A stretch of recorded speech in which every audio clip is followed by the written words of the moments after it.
Hello বন্ধুরা, আপনাদের সকলকে মায়ের আশীর্বাদ কিচেনে স্বাগত জানাই। প্রতিদিনের মতো আজ আমি আপনাদের কাছে আলুর দম রেসিপি নিয়ে চলে এসেছি। এই রেসিপিটি খেতে খুব সুস্বাদু। আশা করি আপনাদের রেসিপিটি ভালো লাগবে। রেসিপিটি ভালো লাগলে লাইক করবেন, শেয়ার করবেন, সাবস্ক্রাইব করবেন। এত সুন্দর গন্ধ আসছে, আপনারা না দেখলে বিশ্বাস করতে পারবেন না। চলুন রেসিপিটি শুরু করা যাক। আলুর দম বানানোর জন্য প্রথমে কড়াইতে তেল দিয়ে দিলাম।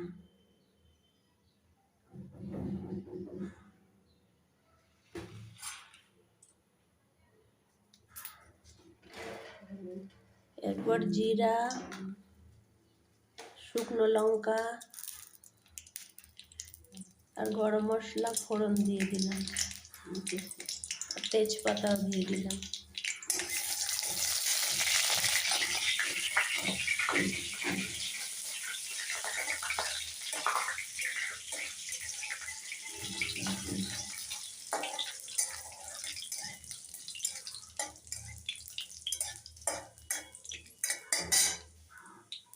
মশলাটা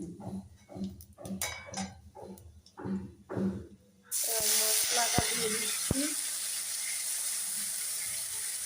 আগে পেঁয়াজ, রসুন, আদা, কাঁচা লঙ্কা, টমেটোর পেস্ট করে মিক্সিতে পেস্ট করে রাখা হয়েছিল, সেগুলোকে দিয়ে দিলাম। একটুখানি হলুদ দিয়ে দিচ্ছি।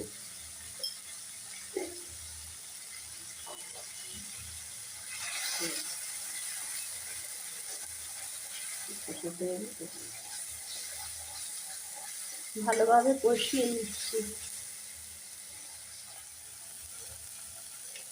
সেদ্ধ করা আলুগুলোকে দিয়ে দিলাম। আলুগুলোকে আগে নুন দিয়ে সেদ্ধ করে নেওয়া হয়েছিল। মটরশুঁটি দিয়ে দিলাম।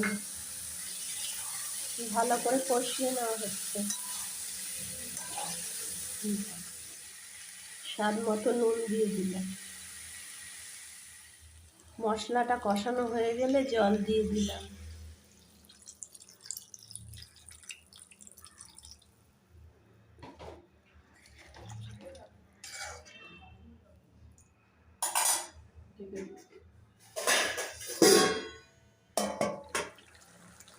একটু মিষ্টি দিয়ে দিলাম, স্বাদ মতো মিষ্টি দিয়ে দিলাম।